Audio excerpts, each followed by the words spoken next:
I was muted. Welcome everybody to this panel. It's a pleasure to see everybody and that we've gotten this together on such short notice. And I think this is such an important event to do, as this very difficult and evolving situation is evolving as we all follow the news every day of what's happening with Peru.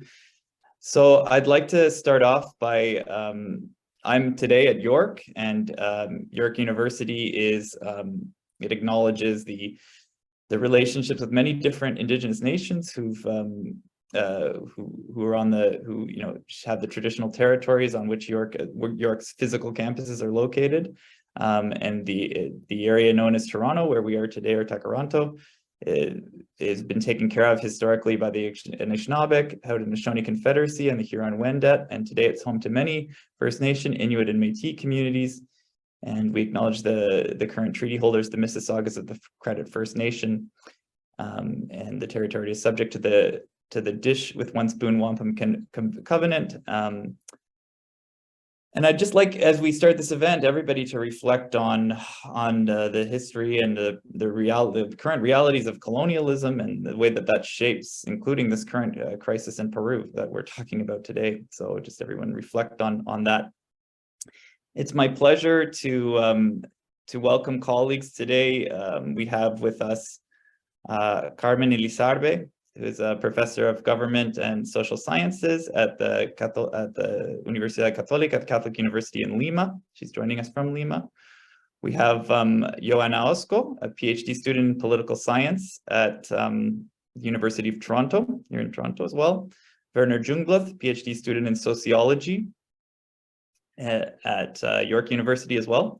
And we have Gerardo Munariz, who is joining us from Vancouver, and he's going to be our discussant today to talk about some of the parallels with this current very worrying situation with Peru's, with the past periods that he lived through in Peru. So my name is Patrick Clark. I'm a fellow at CERLAC and a professor assistant professor in the social science department. So I'm going to be moderating this event today. And how this is going to work, prepared some questions, and the purpose of this event is really to consider the historical roots of this current crisis. One analyst that I was listening to yesterday, as I was listening to all the news coming out of Peru, was kind of comparing the situation in Peru. It was like it's been a ticking time bomb. A lot of these contradictions, this current situation that's exploding. These are not things that are maybe surprising, but that time's been leading up, and maybe things have been sort of pushed ahead, and finally things are sort of exploding. So today we've got our three panelists have different sort of areas of expertise that we've tried to. I'm trying to kind of get each of the questions to speak to their kind of different areas of expertise and interest, so to sort of complement one another. So I'm going to be doing 2 rounds of questions with each of them, and then we'll have time for questions at the end. We'll have Gerardo will be our discussant after the round of questions, but then we'll go to questions from our audience. So I'm going to start with Carmen, the first question. So the first question for Carmen is, in what ways have the 1993 Constitution and the sort of neoliberal economic consensus shaped the democratic system in Peru and brought us to the point as outlined in your recent book chapter, which Carmen has a great book chapter in Max Cameron and Grace Jaramillo's book, which I encourage everyone to look at. But that would be the first question for Carmen. So thank you. Well, thank you very much, Patrick and friends of York University, for the invitation to be here today with you. To answer quickly and right to the point, I would say that the 93 Constitution imposed neoliberalism during the Fujimorista dictatorship. It was established as an economic model, but also as a cultural regime that is so well expressed in the idea of entrepreneurship. The establishment of a logic of open competition without rules among private actors who always seek to maximize their benefits, a kind of economic state of nature, I would say, reached the field of electoral politics and of social organizations, and is a characteristic of the cultural and anthropological dimension of neoliberalism. The constitution in 93 mainly modified the economic regime, giving absolute priority to private initiative, free competition, and foreign investment. This is Article 58 of the Constitution and 59. The new constitution assigned the state a subsidiary role in relation to business activity. That is, it gave the private sector the main role in business and prohibited the direct or indirect participation of the state, except for reasons of high public interest or manifest national convenience. This is Article 6, and only authorized by express law. So basically, the state has no main role in development, social, economic development. The state became a facilitator of free competition and contract laws that establish special guarantees for business activity. This, in time, exacerbated extractivism in the national territory, mainly in the Andes and the Amazon, where indigenous populations live. This has provoked continuous social protests demanding rights and freedoms that only exist in paper, but have been met with police repression and declarations of state of emergency once and again, very similar to the way in which the government of Boluarte is repressing dissent and criticism of her government these days. The country, I claim, has been plagued by authoritarian enclaves for the past 2 decades. While the Constitution does include important mechanisms for democratic participation, as a referendum that I might say has been already blocked by our actual Congress, citizenship itself is downplayed, and citizens are only mentioned in the Constitution as consumers and users, whose main rights are to have information on goods and services available in the market, and in second instance, to have their health and safety guaranteed by the state. That birthmark of Peruvian neoliberalism, the vertical and authoritarian imposition, is projected in the political praxis of its democratic version in the 21st century. Peru's transition to democracy in the year 2000 left neoliberalism intact, and in fact paved the way for its consolidation as a hegemonic common sense that, however, has not been immune to social criticism. The image of a neoliberal consensus is closer to an ideological fantasy, I would say, than to reality, since the harmful effects of neoliberal policies on the quality of life and the social, economic, and cultural rights of broad social sectors have been questioned and resisted from the beginning, although without being able to articulate a significant counter-hegemonic opposition. It is against this disjointed and defensive but persistent social opposition that neoliberal democracy developed its authoritarian facet. And I would say that this confrontation is becoming evident in the current crisis.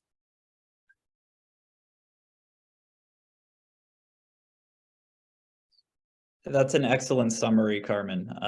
Thank you for that. I think that starts us off and gives us a sense of, okay, what are some of the causes of this ticking time bomb that we're seeing currently going off? So the next question is for Werner, his first question.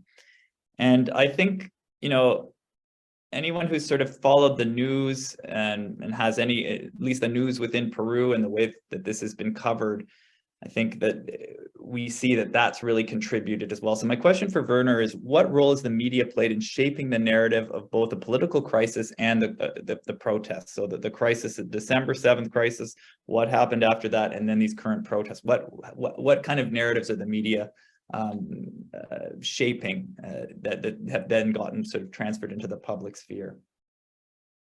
Thanks, Werner. Thank you very much, Patrick.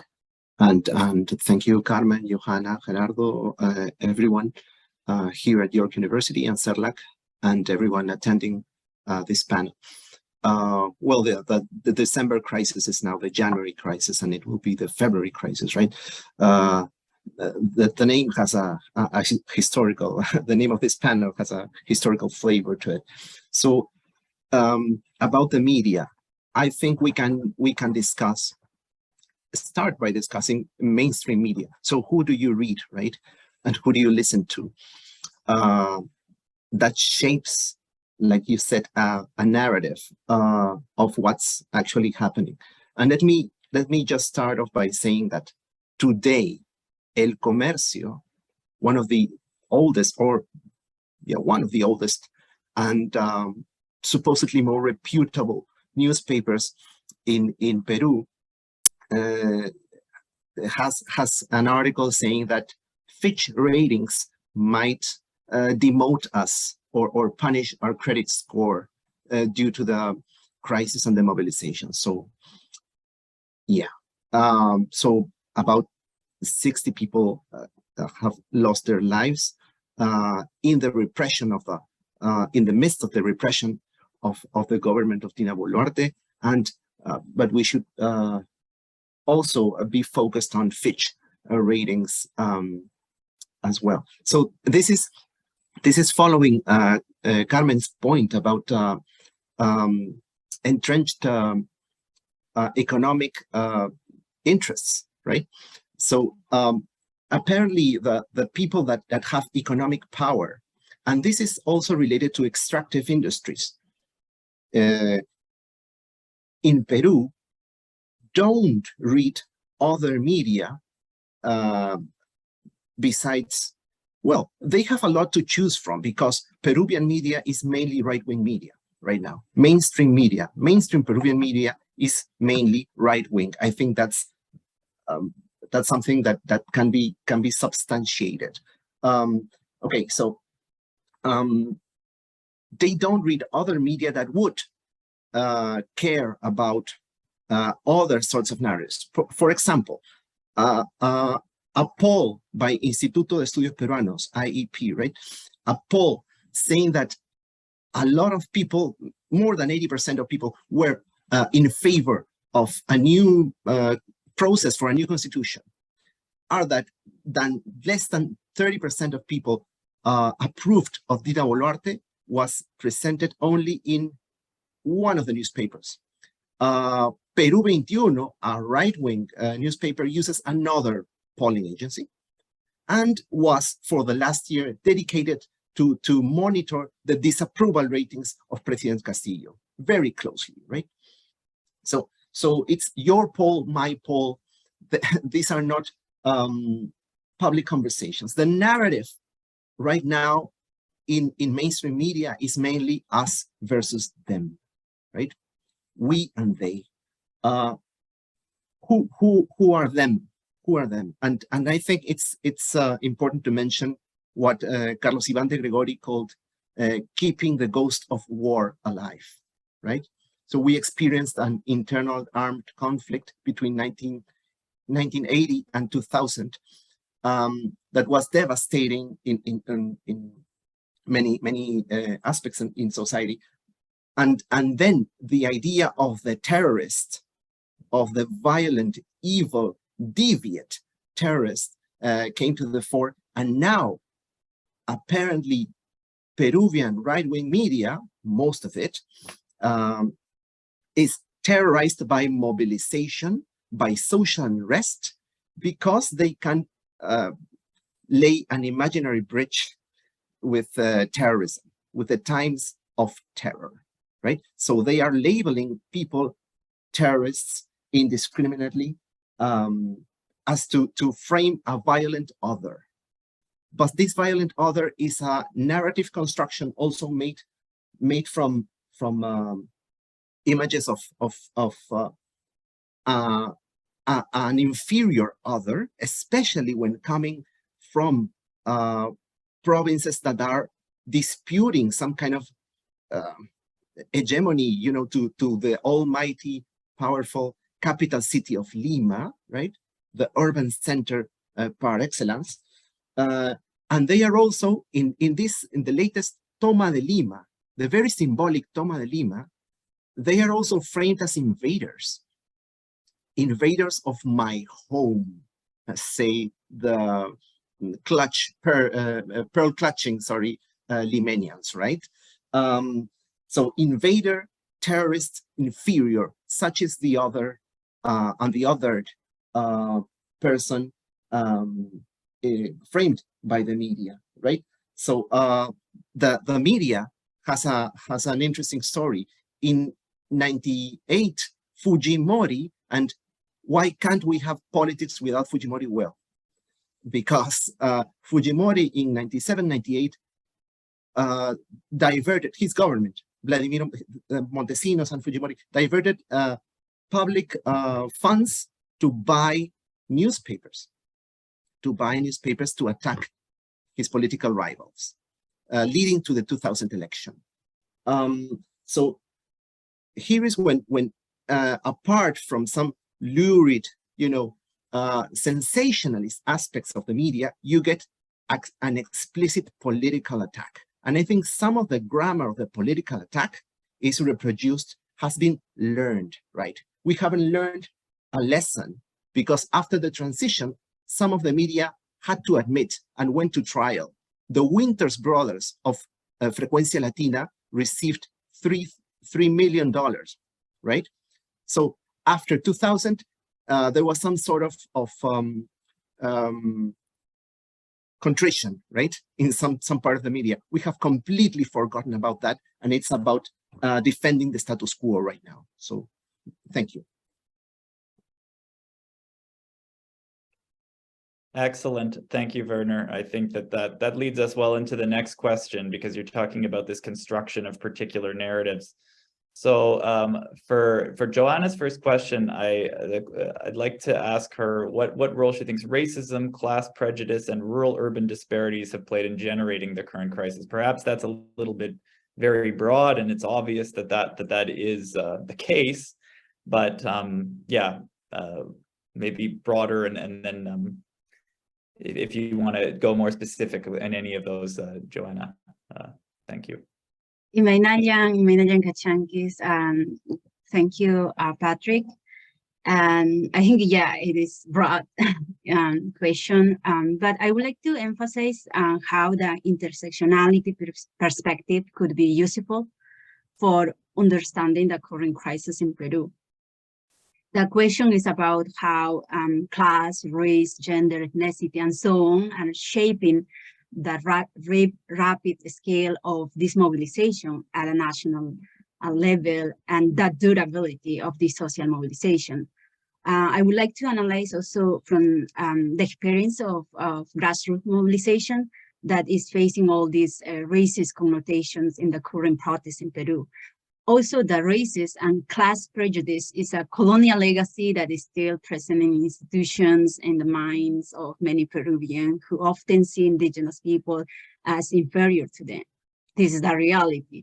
In the alternative media, for example, when I was listening recently, multiple indigenous people are being interviewed, and especially women, and they speak out about the discrimination they face from people in the main cities. Because right now what is happening is from different communities is coming to the main cities to protest. So people from the cities often calling out them and like, what are you doing here? Go back to your Indian community. Polleras are the traditional skirts of many women than this, etc. It is an insult for many indigenous women, and this kind of racism and classism is nothing new. Is an internal colonialism that we have as well. Historically, indigenous peasant people face all this discrimination that was not addressed at the national level. And this crisis just to show how racist, classist society we still have in Peru. There is a strong resistance from the right wing to incorporate different forms of thinking and worldviews. Because here we have to understand the worldviews. Indigenous communities, they have their cosmovision. How do they do politics? What means democracy for them? And that is not incorporated in the national level. As president such as Castillo, for many indigenous people, is someone who can speak up for them. But obviously, this mobilization is not about Castillo. Now, I don't think it will end this mobilization with a resignation Boluarte. Indigenous people want to be part of this nation-state building project where their notions about governance and democracy can also be part of the national agenda and not just ignored by centuries. On the other hand, in terms of inequality, the wide gap of inequality also has a strong impact in the current crisis in Peru. When countries such as Peru have a large gap in inequality, we have political instability, which in turn allows an authoritarian regime to emerge. The unequal distribution of wealth is very clear in the Peruvian economy. In addition to the right-wing, Congress has always tried to obstruct and remove governments that are against their economic and political interests. They resist making constitutional reforms that would have provided better living conditions and opportunities for the historically marginalized sectors, instead of centralization of power in the capital Lima, which only benefited the upper class and business elite. The Peruvian state ignored legitimate demands by abandoning and postponing the demands of the marginalized sectors. Many of these communities do not have access to basic needs, but their communities are exploited by their natural resource, with a negative impact on their environment and exacerbating many types of pollution to many indigenous communities that are the most vulnerable to climate change. Those are the main factors that is facing right now communities, which is, I think, those aspects has to be addressed to understand the current situation in Peru. Great, thank you, Joanna. Joanna, that's a good, very synthetic answer to that broad question. So thank you for that. So now going back to Carmen, and we'll sort of switch gears. I think one of the most worrying elements of this crisis is that it really began in 2016. I mean, you could say it began 500 years ago. Like there is these historical, but the current cycle is really 2016, where it's been this deadlock between the Congress and the executive, and this obstructionist role that in particular the Fujimoristas, right, have played in Congress. First, not allowing Kuczynski to govern, and the same thing with Vizcarra, and then obviously now Castillo, right?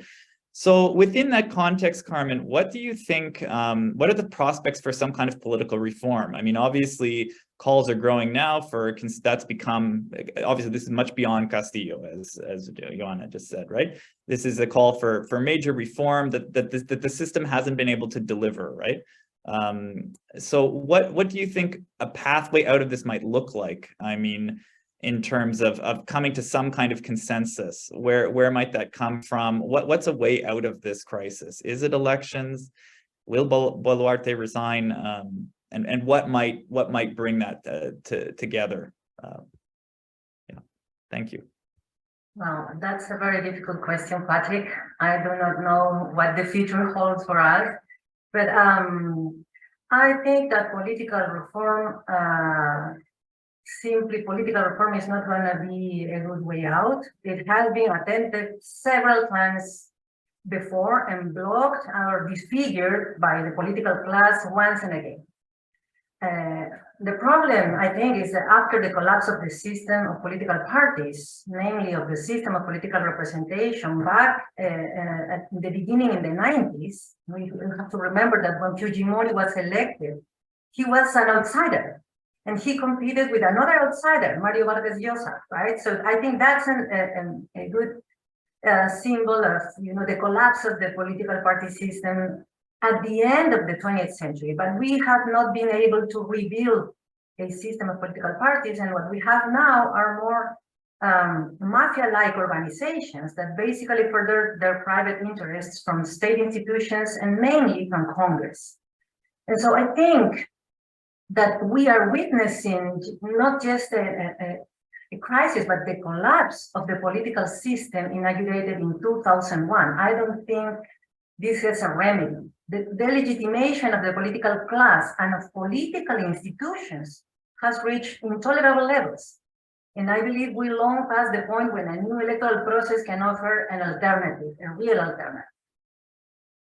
We have been witnessing the steady erosion of electoral democracy, even visible throughout the years in the rising numbers of blank and null votes, as well as absentees. For example, ex-President Castillo was elected with only 13% of votes in the first round, And he was the most voted in that election.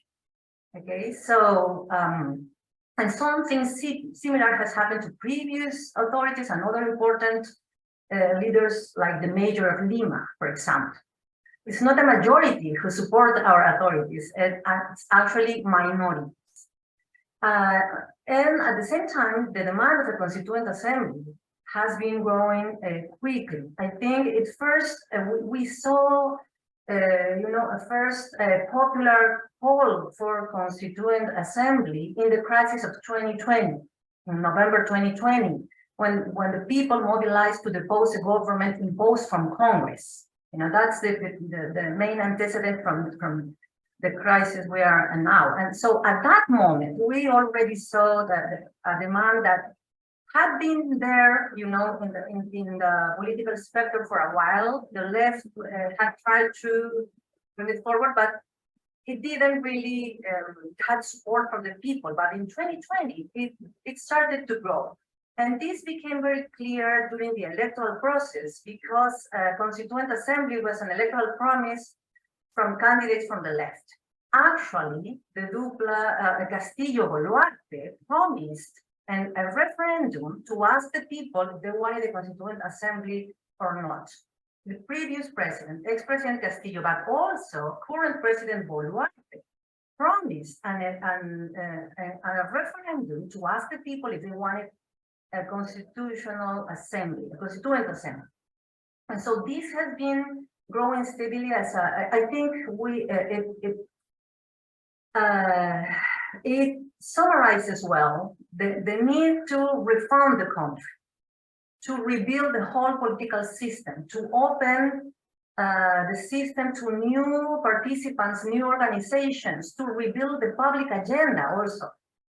And so the idea that we need to redo so many things, I think it's at the basis of this growing demand for a constitutional assembly. A recent poll by the Instituto de Estudios Peruanos, the first one that has actually asked the question, it's a question that has been there, for a long time, but polls and polls that work with the mainstream media do not want to even ask the question or pose the term in public discussion. But the poll from Instituto de Estudios Peruanos revealed that 60% of the country considers that we need a Constituent Assembly now.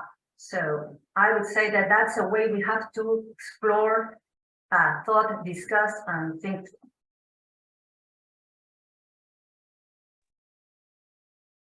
Great, thank you for another great synthetic answer. And I mean, no easy road to get there, but I do think that there does seem to be a consensus that this cannot go on as is. So it's just, how do you align the political forces to allow that reform to occur?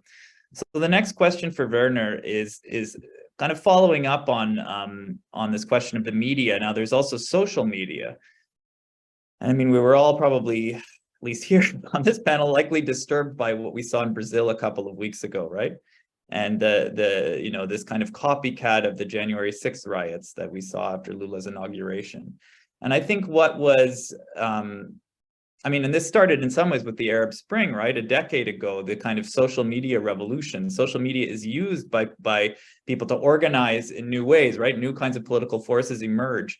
What role has social media played, Werner, in exacerbating this current crisis in terms of, we talk a lot about today everywhere around the world, post-truth and the lack of a public sphere. And clearly there isn't a unified public sphere. We have a public sphere in Peru that's dominated by this private media, which is constructing certain narratives. But what role has that played on both the side of the protests, from what you've observed, and as well in kind of stoking this fear of not understanding the other and constructing, the other that are now invading Lima, all of this kind of discourse? What role, both kind of negative and positive, what ways that social media might, get us out of this, but also, the kind of exacerbation of the current crisis? Thank you, Patrick. Well, to begin to reflect on this, let me follow up on my previous answer. So So we have, leading to the 2000 election, Fujimori, Montesinos bought newspapers. There are particular names and people involved that you could call some sort of elite that benefited from that. Wolfenson, Bresani, the Winters brothers, the Cruzillats, etc. These are very concrete individuals and many more, right? So that happened. And then, as I said, a brief act of contrition from the mainstream media that didn't last, right? In 2013, the debate about the media is on concentration. And this follows up from if you have the money, flaunt it kind of mentality, right? So El Comercio joins and becomes, in the words of IDL, a media octopus, right? It has control of 80% or attempts to control 80% at that time of media, a fact that they dispute. And, well, that's it. So leading to social media. So it's not about a cabal or an elite of wealthy people anymore because of social media, right? And this is bad and good, right? The bad part is that we can see the neoliberal common sense that Carmen referred to as taking root, right? And because social media is sort of a marker of an urban identity, mainly, this us versus them probably becomes performed as urban-rural as well in social media, especially in Lima. And I'm kind of interested in following Twitter, but it's very hard to geolocalize Twitter only by accurately. I mean, yeah, you can get an approximation, but not accurately. But the main thing is, it's not about an economic elite, puppet masters only. There are puppet masters for sure, but it's not about that. Let me read a recent tweet, right? So it says, some person, people in Lima, Limenians, right? Limeños, it says, defeated the Shining Path, 1. 2, they fought the Chile War alone by themselves. 3, they fought for the independence of Peru. What have the people from the provinces done? They are stuck in the Puna, they are courageless, and that's why we are going to prevail again. So this is a rewriting of history, right? This is a rewriting of history. And it's interesting because what my research interest is on anti-leftism in Peru. And I think these anti-leftism frames are transmitted intergenerationally, and social and cultural memory is at play, and the theory on cultural memory and social memory. How is this transformed? Passed on between generations and then transformed. Now we have the figure of the caviar. The caviar is a rejected individual, a terrorist abiding individual, but it's also almost like me. So it's a class traitor to the middle classes that tweet and Instagram all the time. So that's the bad news. There has been some taking root of this neoliberal consensus. The good news is that young people mostly don't have to trust the mainstream media as much as in the 80s and 70s, right? It doesn't mean that mainstream media doesn't try to influence the agenda, right? They still try, but they don't have to trust them anymore. And we have clear footage of what is happening in the repression in Peru, right? Because of social media.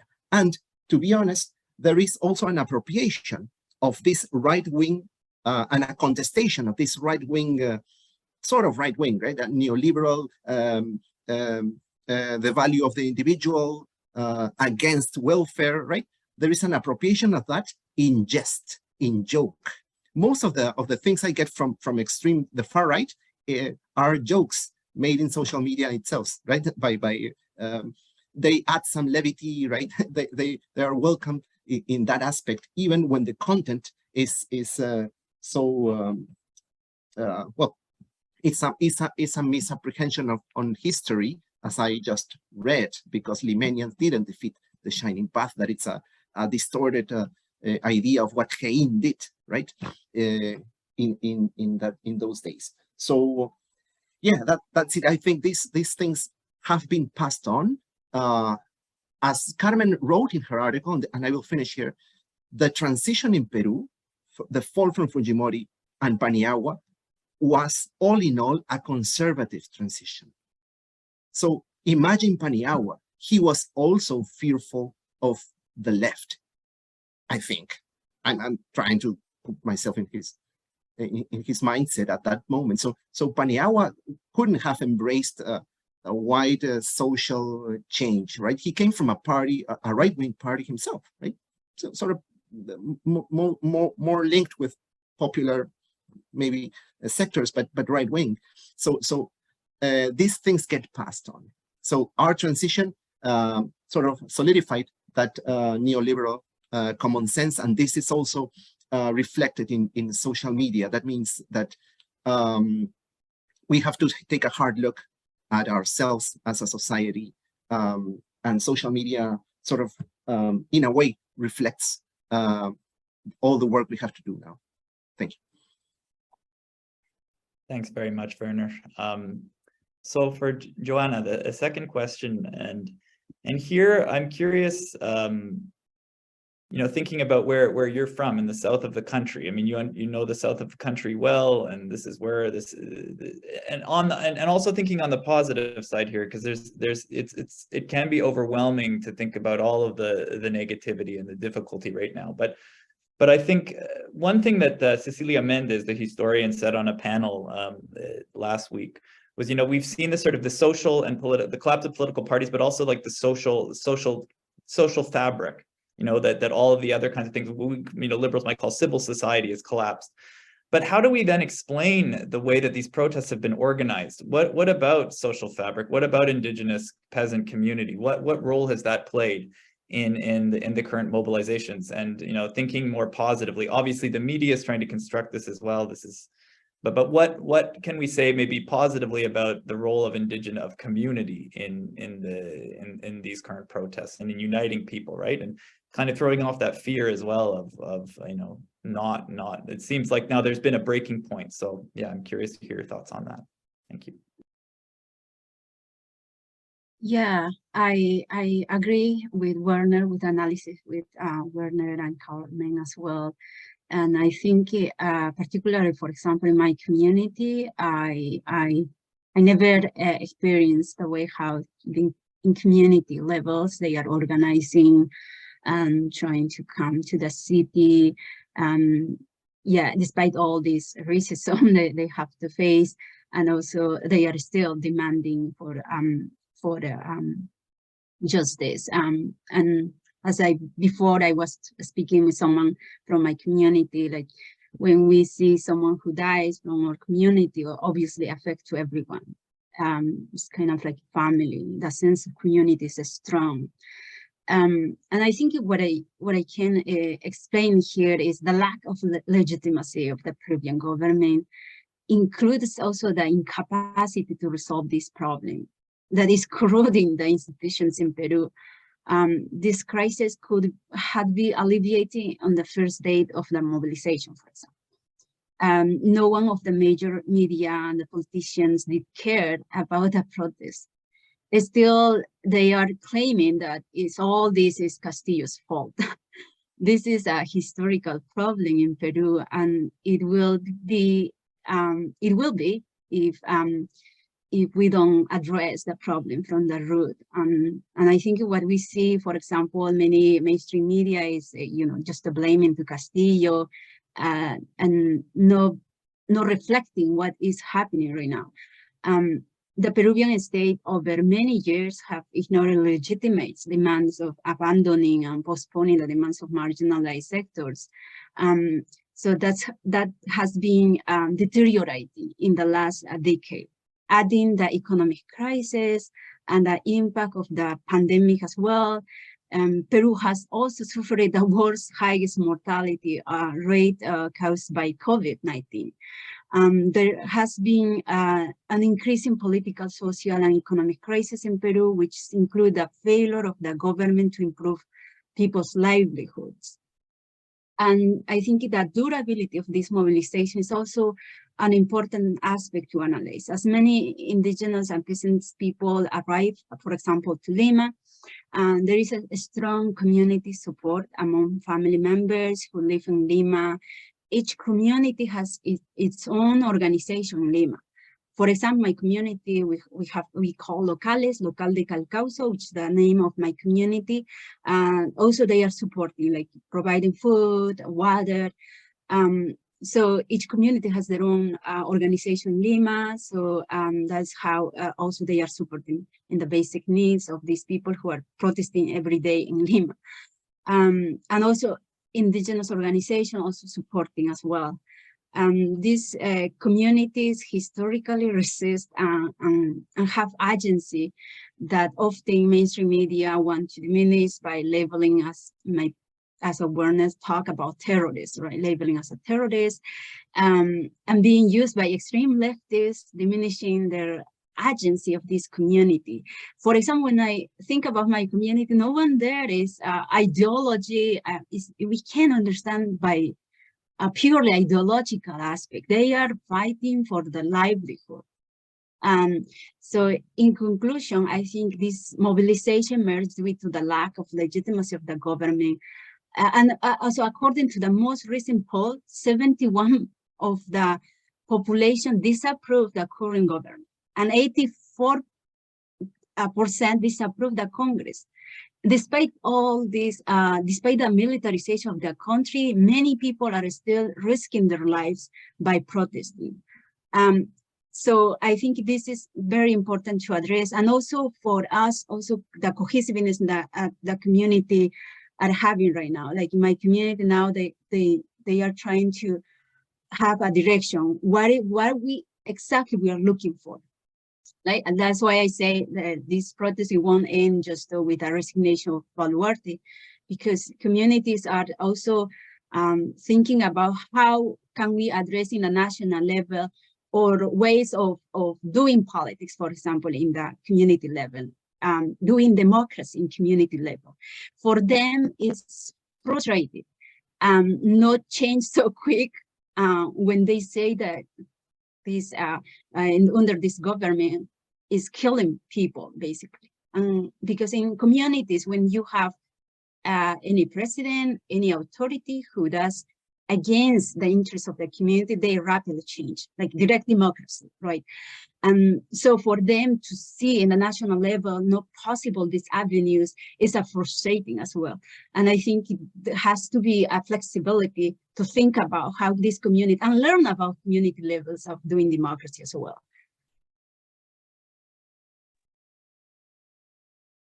Great. It's nice to hear something a little bit more hopeful at the end of that segment of questions. So thank you for that, Yojana.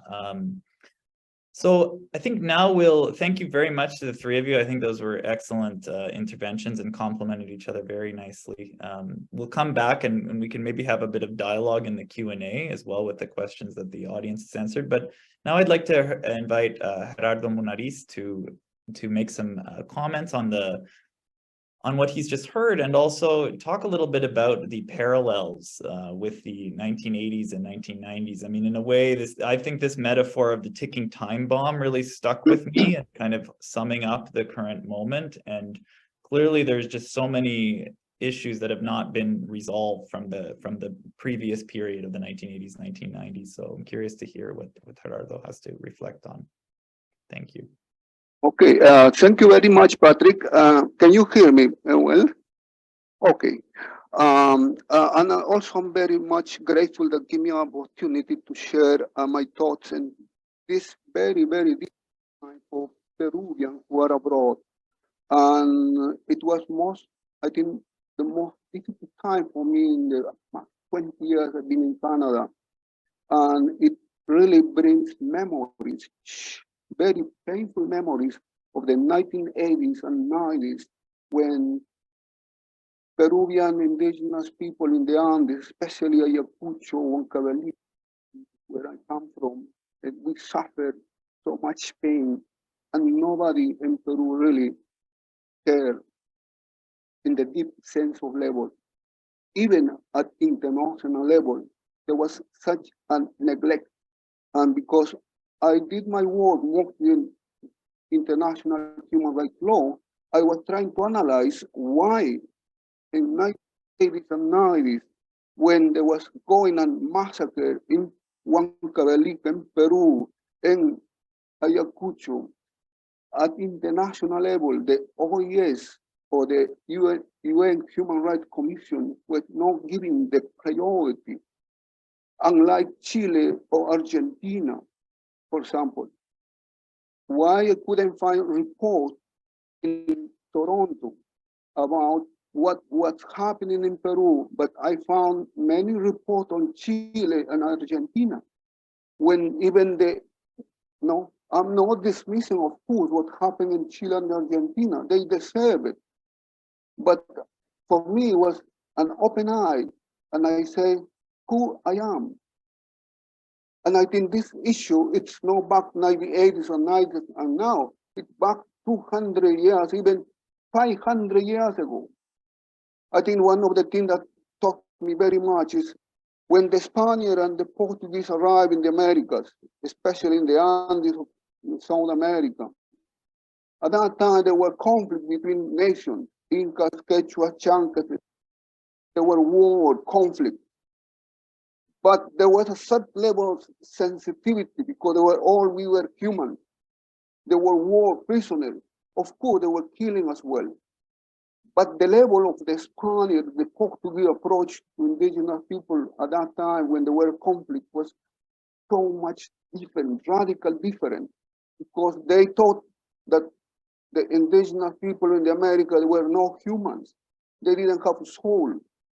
They could be disregarded. They could be destroyed.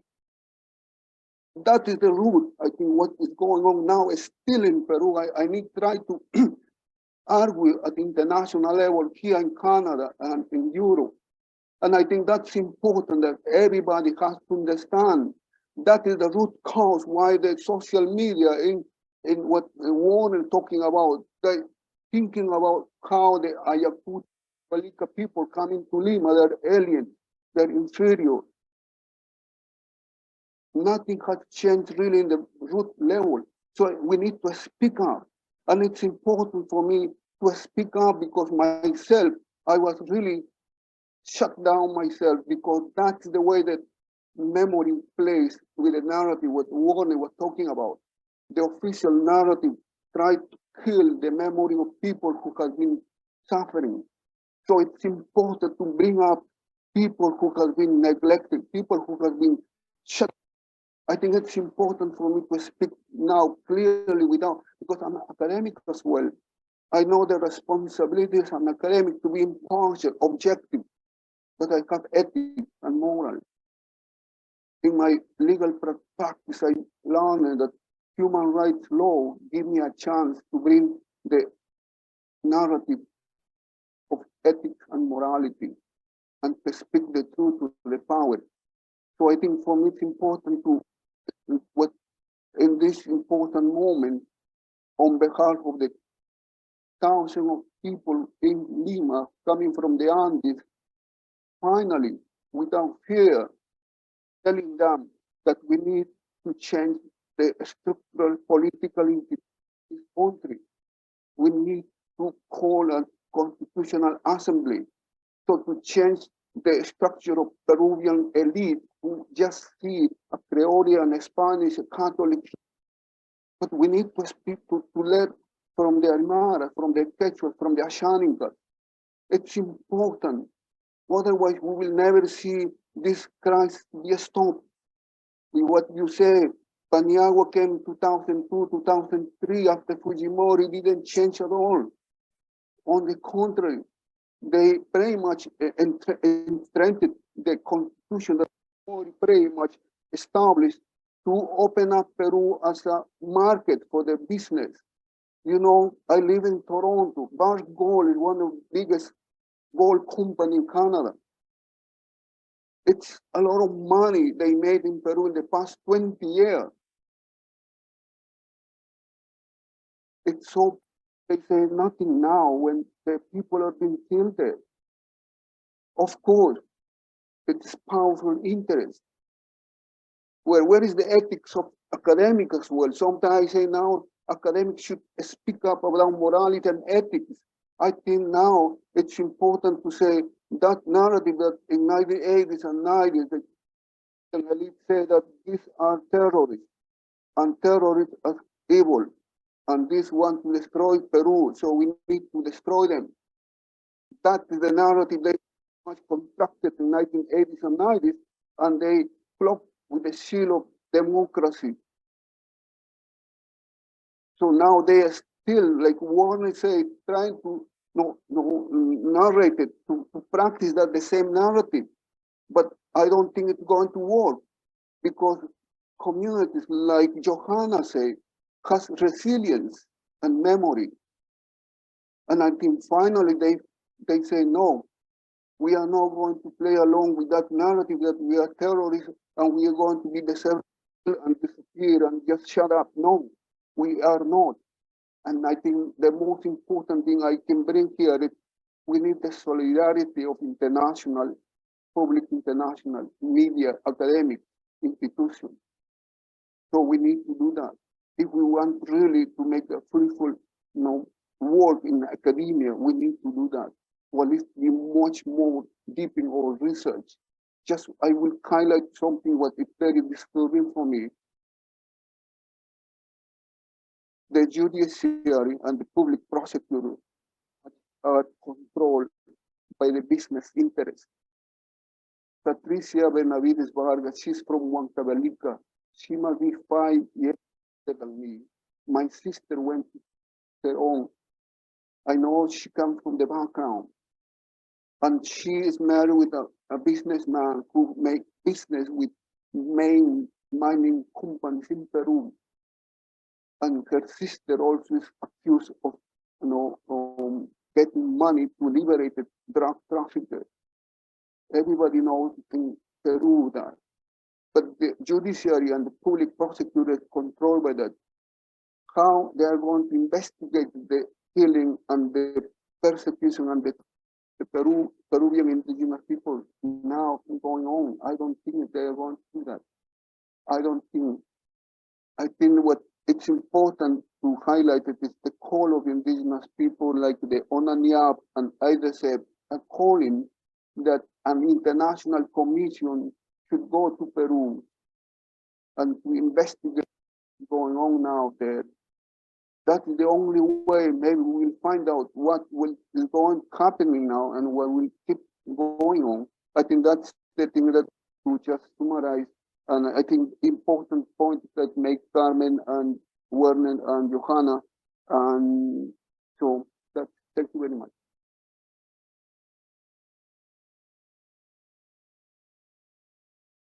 Thank you very much, Gerardo, for those reflections. And yeah, I think this point around this being a crucial turning point, right, where the kind of consensus, this ideological consensus of the last 30 years is falling apart, it's scary because it's leading to this, but there is hope that things can change. So there's some excellent questions in the Q&A. So what I think we can do is maybe I'll try to summarize a couple of these. We have from Max Cameron and Miguel Gonzalez are both sort of asking questions about politics. So what about I think this current moment, there's clearly like a breakdown of democracy. There's this kind of, so what Max is asking here, this kind of, the refusal to accept the outcomes of the 2021 election, right? This kind of undermining of democracy, saying it's, the election wasn't valid, etc. So, and these kind of demands about vacating the presidency. So is there sort of a loss of democracy, political kind of consensus? How would we get that back? And then how would the actors, Miguel's question is more around, how would we build a consensus to actually get a constituent assembly? What would that look like? When we hear there's, 60% in favor, the population wants some kind of constituent assembly. how would we get towards that? How could that be driven? One thing I heard, I don't know, I think that was some people on the Castillos in Peru Libre were talking about going back to the 79 constitution as one option. There have been different ideas have been floated. So what do you all think about that? How would the current forces, which are clearly quite broken down, how would that actually come about in some kind of building some kind of consensus if democracy now is sort of so eroded, where there's, you know, that sort of basic, you know, bare bones rules of the game, people aren't respecting the rules of the game? How would we get back to that, building some kind of consensus to move forward towards a constitutional assembly? What do people think? So we'll start maybe with Carmen, Werner, and Yojana. Well, that's a difficult question.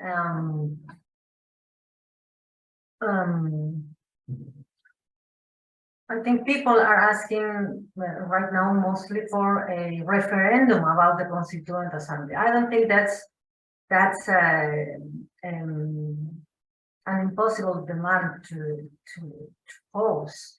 As I said before, it was part of an electoral promise by the previous president and current president.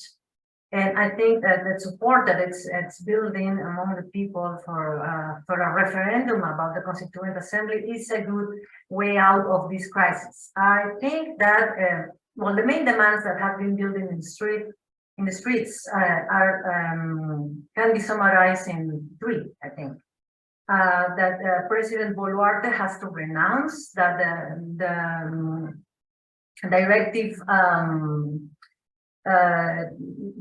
the directive committee of Congress has to change also, and a new group has to assume, so that we can have a president that leads a transition coming from this new directive group from Congress, and that we have to go as fast as we can to a new general elections, right? And at the same time ask the question, do people want a Constituent Assembly or not? In the meantime, we can debate, we can think through, we can consider the Chilean case, we can consider many other experiences and try to come up with a design that answers to the particular characteristics of Peru. We need, for example, I think we need social representation in a constitutional assembly. We cannot leave it to the political class that has collapsed, right? We can have there are lots of academics, professional groups, many different types of organizations and people that can also participate more in you know, more like offering technical advice or discussing the many or several possibilities. But then I think independently of the result, many people are afraid in Peru of what would a new constitution look like. Maybe the conservatives from different kinds that are in the country will lead the process, and we will end up with something that is worse than what we have now.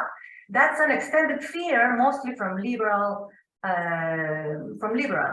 Well, I would say that the new constitution may have to reflect the complexities of our countries and will provide the process. I'm more hopeful for the process. A process of public debate will give us the opportunity to incorporate new people in the political class, new organizations, to open the agenda.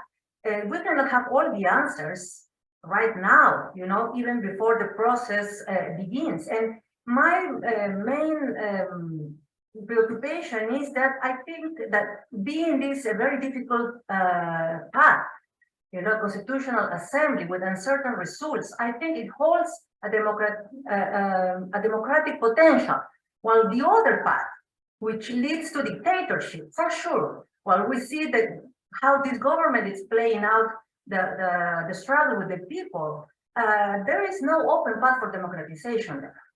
So that's my answer. Great.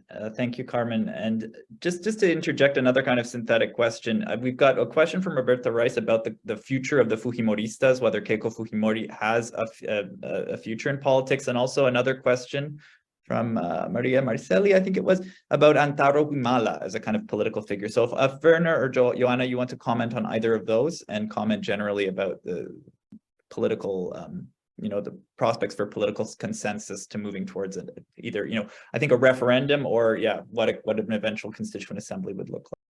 Yes, thank you. And I'll be quick because I think this will be my last intervention in the panel as we are a few minutes over. So this is the previous question is exceedingly difficult, but doing politics is what is happening right now, right? Doing politics is not exclusively a chess game where you think, oh, my next 30 steps are going to be, and I have the road perfectly paved and designed. That is not the sole definition of doing politics. So doing politics is getting Dina Boluarte out of presidency, yes, of course. And then, well, the scenario posed by Carmen of the referendum would be the most favorable to build a consensus.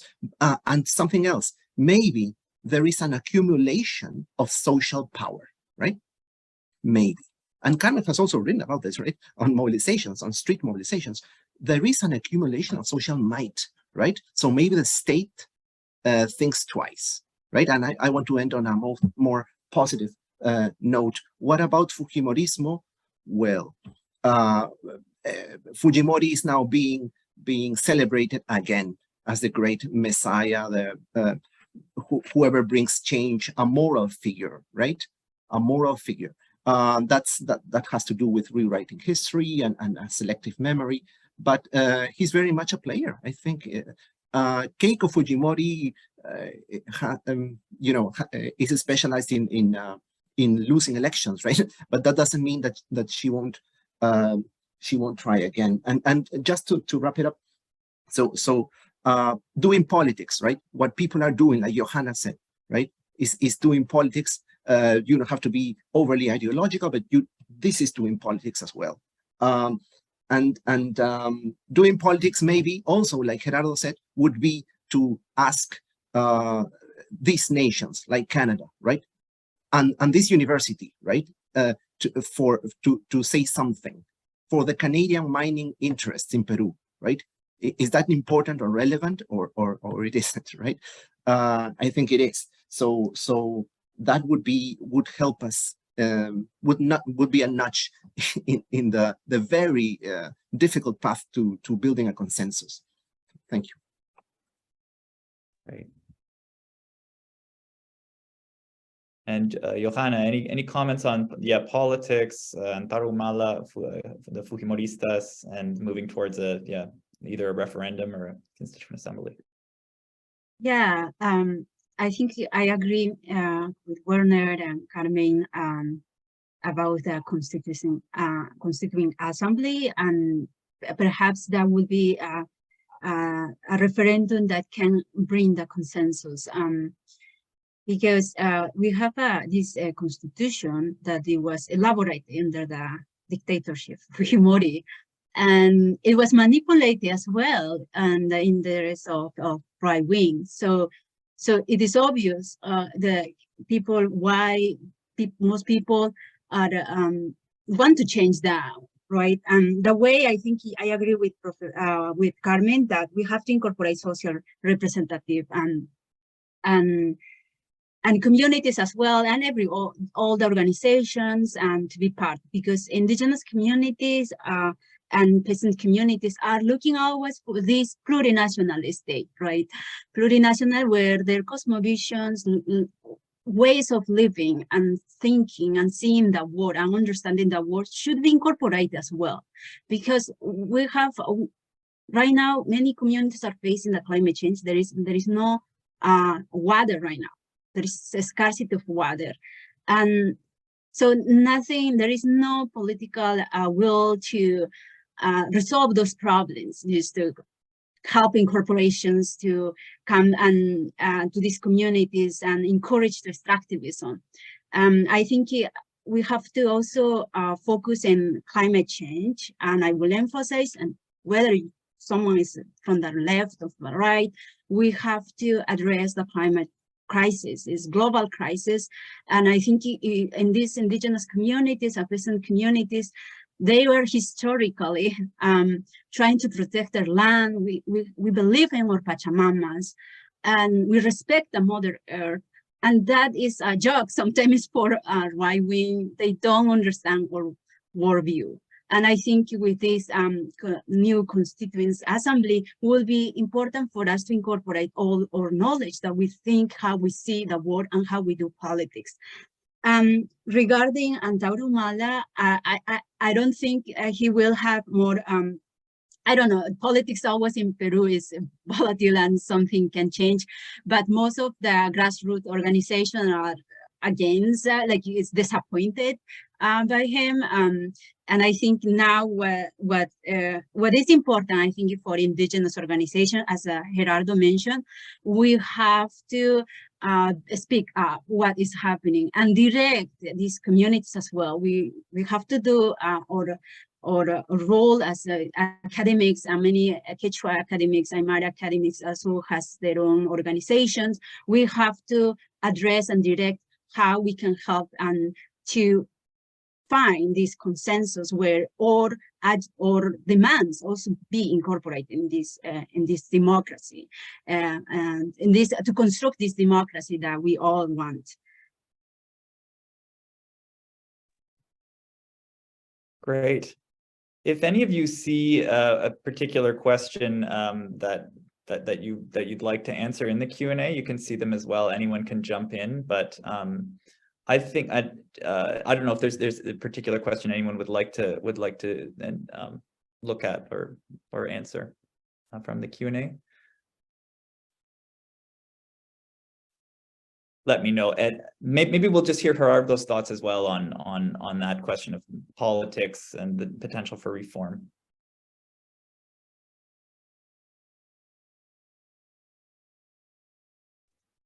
Which particular point you mentioned, Patrick? The question of political reform, whether the Fujimoristas might come back, your reading of Antauro Humala, and the potential to move towards how moving towards a referendum and a constituent assembly might occur in sort of practical terms when democracy is kind of collapsed, or there's a loss of a sense of gravity. That's what Max Cameron put in his question. It's center of gravity in politics. Yeah, I think that's very. But as people might say, it's a complex, it's uncertain and difficult. For me, what my hope is to see a young indigenous leader. I haven't seen that in the 80s, 90s when I was in Peru. On ANIAP, I was very surprised. On ANIAP, have women from the Amazon who have been organized in the past 2009, past 10, 12, 13 years. It's remarkable. And they have a very clear statement, political statement. They don't have like them, very confused, like I used to see in the 90s. Basically, what I think that is the hope for me, because as Carmen and other panelists said, there is a collapse of the political institution. Political parties very much are business oriented. Men like Acuña, like Cerrón, they found a populist political party using the right wing or left wing narrative just for themselves. I think we need to get rid of that. We need to be very clear. And I think my hope in those indigenous leaders that give them a space, help them, support them. I think that's key. And I agree with academics, people who lawyer, etc., should also be involved, helping them, advising them, suggesting them. Of course, not directing them, but just share them, supporting them. I think that is the route. It's going to take a long way. I don't think it's going to be in 1 to 3 months. I think 5, 10, 20 years. Hopefully, we will arrive at the point that the Colombians are now living. I think there is a hope that a movement leading by, by this new president in Colombia. For me, when I see him, how he, regardless, he was making his solidarity, what was going on in Peru, he truly speaks from his heart. And I think I see in Peru leaders coming from the indigenous community in the future. But in 1 year, I don't think so. But it's important to be clear, like I say, the indigenous organization now, they have clear statement. They are claiming, first of all, to call Dina Boluarte to resign and call an immediate presidential elections now in this year. And also they calling for a constitutional assembly, at least to allow people to say whether we want to write a new constitution or not. That is a law everywhere. But the Congress has shut down that possibility, right? So I think we need to keep up in that immediate task to call the resignation of Dina Boluarte, call a presidential election immediately, and also to for a new constitution or constitutional assembly, and call for an international solidarity for everywhere. And here in Canada, the Idle No More movement, in say 8-9 years ago, it was an inspiration for me. I dreamed to see in Peru something like that. And I think now what's going on in Peru, it's an Idle No More. I believe so. So that's why for me it's important now in Vancouver and DC approach indigenous organizations and tell them what is going on there. To call the Peruvian government to stop indigenous people in the Andes and call them terrorists. I'm going to do that. And I think as academic also write something like that in the end, because what is the purpose of me as an academic? As an ethic and morality. I think that is the point that I like to reflect. Thank you, Patrick. I think I would like to address a question about police violence. I think that this is a very important issue. Andrea Roman Alfaro asked one issue that is continuously worrying is the unrestricted use of violence by police. Can the police response also be understood within a historical perspective? And how do we respond to the claims of justice? Well, I think we do have to situate these police violences in a historical perspective. I think these days, what we see seems to be a strategy from government to revive the fear and the pain lived in the Andean South and in many other places the country. For example, in Ayacucho particularly, we saw many illegal detentions in the past weeks. And people brought to Los Cabitos, a military detention center, where hundreds of people were illegally detained, tortured, killed, and disappeared.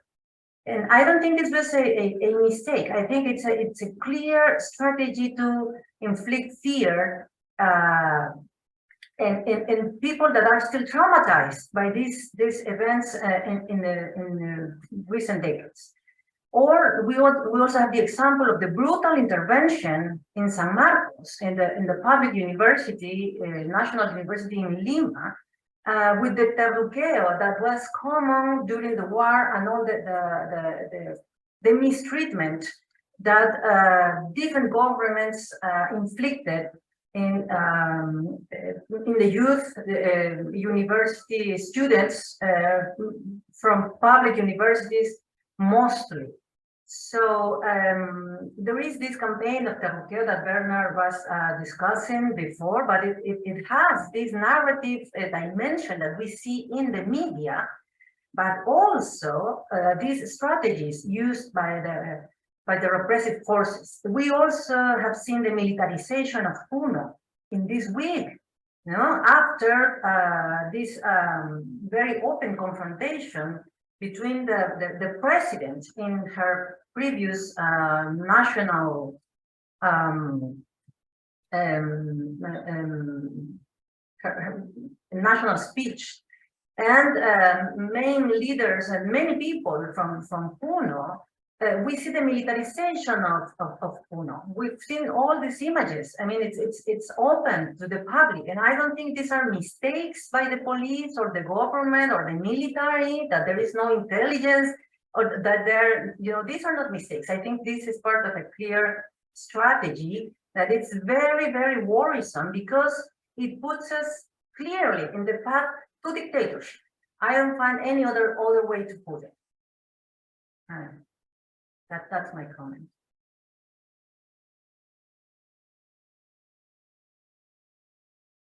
If I may, Yeah.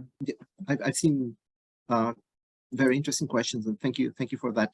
So following up on what Carmen said, and there was a previous panel discussion, and the point was made by Cecilia Mendez, and she said, well, terruqueo, widely diffused, right, is now comes from the top. That's the point I think Carmen was pointing. Terruqueo comes now from the top. Dina Boluarte is just this shy of calling people terrorists. So they are playing this balancing act where people are simultaneously terrorists and simultaneously led, by their noses by agitators, professional agitators. So they are, some of them are innocent, some of them are evil. And Yojana, I think, touched on this supposedly lack of autonomy of the people, right? And that is a figment of the imagination of some politicians in Peru.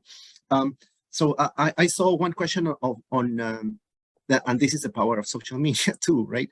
It says by Claudia Viale, it says someone in Lima was responding to the taking of Lima, right? La toma de Lima, responding, hey, you can't come to my house to impose your agenda. And someone responded, well, now you know how mining communities feel, right? Yes. So how can, the question is, can this be addressed in a new constitution? Well, it should, it should, but it's about how you frame it, right? It's about how the actors frame, because as we all know, political power is also about framing and inviting people to the discussion. A referendum is inviting everyone to the discussion, but how you frame the consequent reforms and amendments. And I just want to point that each side accuses the other of myth-making, right? So the right accuses the left of making the myth that a new constitution is the answer to everything, right? It will right the wrongs of 500 years, right, from the colony. That's absurd. And the left accuses the right of enshrining the 1993 constitution, while politicians make amendments all the time of constitutional level, or of a lesser level. There is a discussion now to amend, and this is not, I don't know if it's in the constitution really, but on amending a law about terrorism to incorporate attacks on public property as acts of terrorism, clearly. So that's repressive. That's that's a response, another response from our politicians, right? And finally, there's a question by John Hayes, right? It seems like a referendum would be an appropriate way. And considering the situation of social agitation and conflict, how long would that process take? Well, the only thing I can think of now is that it was very significant when Dina Boluarte, vice president of Castillo, assumed power, that she didn't mention the word transition, that she didn't say, well, I'm taking over in this dire situation, and I'm just holding towards a more open democratic electoral process, right? She wanted to stay, I think, until 2026. And then she realized she couldn't, but she made a pact to be under the thumb of a very aggressive Congress, right? That has redressed the balance of power in Peru, right? It's like Congress is the ruling force, right? Via a misuse of vacancia presidencial, right? So yeah, what I know is that a new president, okay, let's say Boluarte is ousted, resigns, right? Someone else holds a place briefly until new elections are held. A new president gets in the position. One of the first things that they would do is talking about a referendum, right?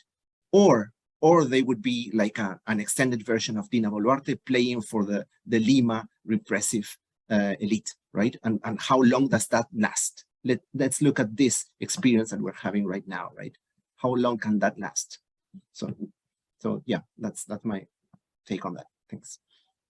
Yeah, maybe I can add too. I think, for example, right now, the mobilization also asking for justice for the victims, and I think we have to see, like, if it's new person who takes the presidency and have to call necessarily for the early election, and perhaps that can alleviate the problem, this crisis. How long the process could take, I don't know. But there is not even the will of the government to do that. Every time Boluarte is saying that I want to stay here. So whose fault is this? The crisis, the institutional corruption, all this is the fault of these politicians who lack of legitimacy, and they don't want to help or have at least the willingness to resolve this problem. So I think these demands will continue until the resignation of the current president, because as President Boluarte sometimes speak Quechua, I say, I am from Quechua communities. We have to understand also how colonization happened in communities, and this gamonalism, like, you all know, is still in community levels as well. And so, some people have this privilege into the communities, which is Boluarte, because if she really, is concerned about the Quechua values and not just instrumentalizing the language or culture, she will worry about, oh, my communities, her own communities protesting against her. For many, I am sure will agree, Gerardo, like when we come from our community, we are worried. The most important is our community. We don't look for power, for success, our community, because that is what matters to us. So, but Boluarte doesn't have any that intention, and they don't care, but she instrumentalizes the language, Quechua, just for political interests.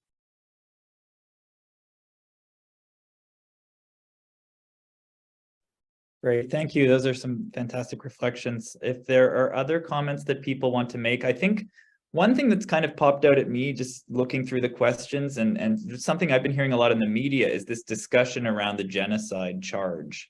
And this kind of builds on the question of the police. I know we only have a couple of minutes, but and I just also to sort of synthesize what Gerardo was talking about, the importance of international solidarity, international law, and also, I mean, domestically, what might happen with how do we get to the bottom of these abuses that have gone on, and how might that move forward, both kind of nationally and internationally? Why don't we close with that? Because I think that's kind of be beyond the Constituent Assembly, a referendum. Yeah, it's kind of a separate issue. So let's close with that. We'll hear from all of you.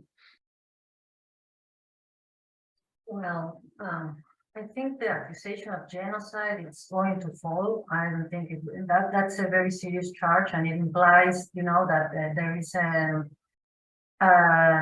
a strategy directed to ethnic groups, and while that has played a part, I think in the violent repression from this government, I don't think that's the main issue. And I hope that this government is, and I think many accusations will follow, and probably better field. But the entire government should be held responsible politically and in the penal system for all these killings and for police violence. And I think this will be a long road, because, you know, our institutions have high levels of corruption that we have to deal with. But I am hopeful that we've done something similar with the Fujimorista regime before, and I think we should learn from the mistakes and the loopholes that we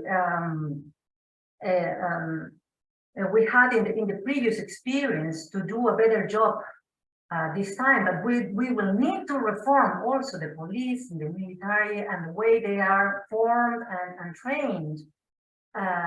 Because what we see now, and as I tried to explain in my first intervention, what we see now at the national level are patterns that have been steadily occurring in different parts of the country in these authoritarian enclaves. Right, so now in Lima, this is very visible, and many people are shocked by the level of violent repression of the police and military forces of people protesting. But this is normal and very for many communities struggling for their rights in the Andes and in the Amazon. Thank you. Just thinking about the military and the police. This is a very important question. I remember an essay from a few years back called "Without a Terrorist, There Are No Soldiers."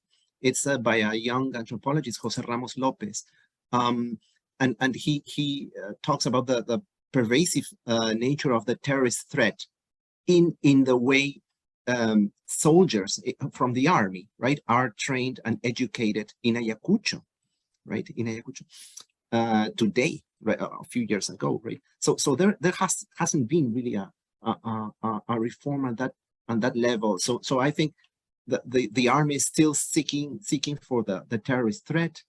The police are embracing in a way some kind of authoritative repressive narrative, but that's nothing.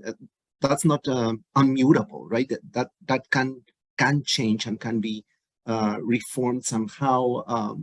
Well, we're speaking of a new constitution now, but yeah, that should change. And charging people by genocide is definitely a way of doing politics in the international sphere. People don't remember very much the charges of collusion, of buying and selling that Fujimori faced and that he was indicted for. But people remember the genocide charges very much. So that weighs heavily on today's authorities in Peru. But I think Solidarity, San Marcos, you know, the one thing that brought us hope, San Marcos, and was then sort of crushed, right? But I think Solidarity is still stronger, despite the voices that speak loudly in the mainstream media that point to the contrary. I think there's a lot of power in that voice, that alternative voice. Thank you. Yeah, I would like to add, I agree with Carmen, also Werner, about, I think this government have to be held responsible. Otherwise, it will just reinforce this lack of trust to institutions. It's already in our society, but it's just no being responsible, and no demanding or no doing these charges will be just influence in negative ways for any institutions in Peru. And also, I think something interesting is the memories, how memories play in social movements. And this event that happened, this mobilization that is happening in Peru will be in the memories of people. And it will remind this is not the end. And I think it has to resignate Boluarte. It shouldn't be empowered anymore. So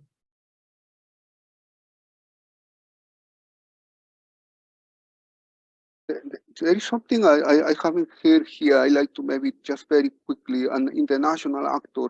A couple of days ago, that there was a demonstration at the U.S. Embassy in Lima, and media and people were asking how come. But I think academics who do a research in international relations, international law knows that U.S. has a strong interest, key interest in South America, and especially in Peru, Chile, and Bolivia, mining, gas, oil. And then the interesting thing in the media came on how the U.S. ambassador, who was appointed by Mr. Trump, she had different levels meetings with defense minister, and she's the only one appear publicly supporting Boluarte after so many people have been killed in Peru. I think we need to do a research, investigate it, and if there is a charge of genocide, of course, that international actor who has been supporting this government has to be also implicated in some level. Thank you.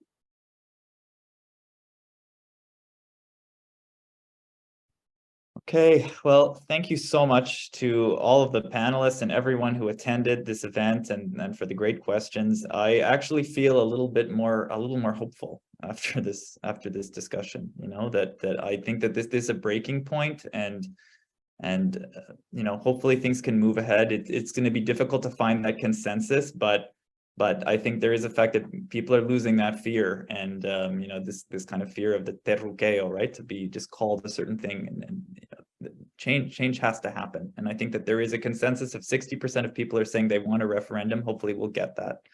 So thank you so much. I'm sure this won't be the last event. This is an evolving situation, and we're all going to keep following it. And hopefully we'll get to do another event about Peru soon at CERLAC. Thank you so much to Carmen, to Werner, and to Yojana and Gerardo for participating, and for everyone for coming today. Thank Take you. care. We'll hopefully see you all soon. thank you. Okay. Take Thank care. you. Bye. Thank you.